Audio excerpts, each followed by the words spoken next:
Welcome back to the Cousin Dana Fantasies Fantasy Week 12 Prediction Show.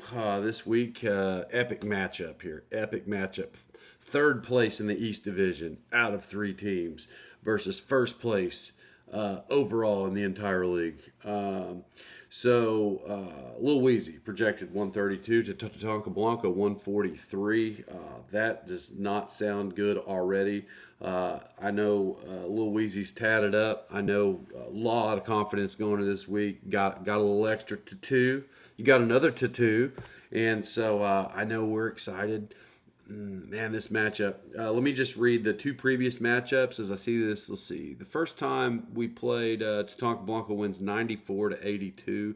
The second time, Tatanka Blanca wins 131 to 100.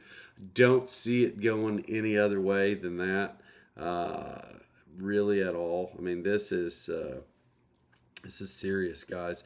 The advantage, all the green check marks when you look at the ESPN fantasy app, go to Tatanka Blanco.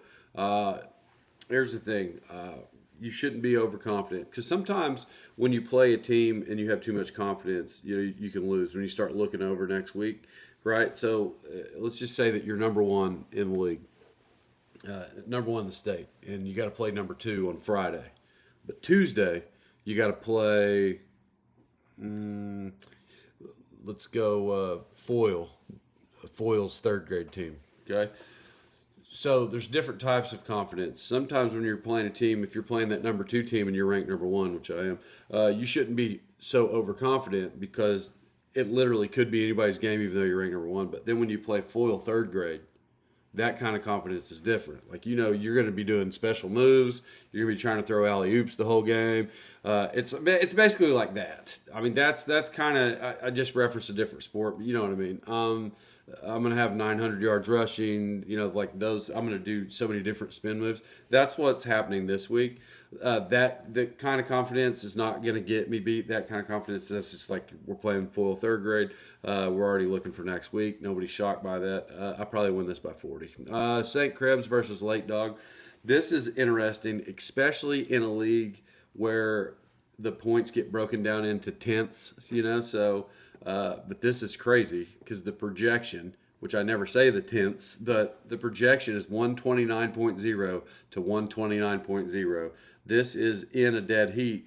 Most of the green check boxes go to St. Krebs, but I don't know if I've seen this. And here's why it's anybody's game. This is crazy talk. I've never seen this actually. First time they played each other was week 2. St. Krebs won 141 to 132. The second time they played each other, Late Dog won 145 to 119. This is literally anybody's game. So let me actually stare at this thing and try to come up with something. Drake May is going to score more points than Jackson. Jackson can score more points, but Drake May turns out is pretty good. You also have Christian McCaffrey, which is good. Chase Brown, but Josh Jacobs, probably not playing this week. Nico Collins and Rashee Rice. Either one gets the ball. When they do, they have giant games. The problem is they don't always get the ball. Nico Collins balled out last week, but they never throw him the ball. But you have Trey McBride, who they're now throwing the ball to 700 times a game because Brissett throws it to him a lot. Honestly, I am taking Late Dog on this. I think Late Dog wins. I think it's going to be close. Your previous battles, it's definitely not going to be, you're not going to win by 1, but I think you win by probably 5 to 10 points, somewhere in that range. I'm taking Late Dog. Team Phillips versus Team Krebs. Oh, man. Oh, this is the battle. This is the battle right here. Third place in the West Division, 3-8 versus Team Krebs at 5-6. Second place in the West Division. But unfortunately, because you're 2 wins down, even if you win, you don't flip-flop positions. Team Phillips, you're projected to win this 137 to 129. And the advantages mainly go to you. Patrick Mahomes over Baker Mayfield because he's not good. James Cook over Trayvon Henderson. What she does have is Jonathan Taylor. She does have that.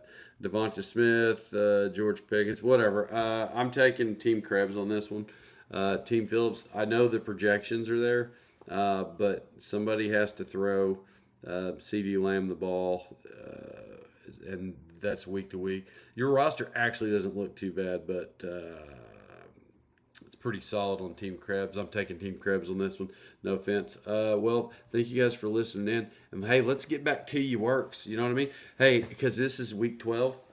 And nobody's actually made the playoffs. Nobody has a checkbox, so it's literally anybody's game. So this is what they call the nut cutting time. They said, "What time is it?" They said, "What time is it?" And they said, "It's nut cutting time." They said, "It's almost nut cutting time out there," is what they say, and that's what it is. So you guys get your stuff together. It's anybody's game.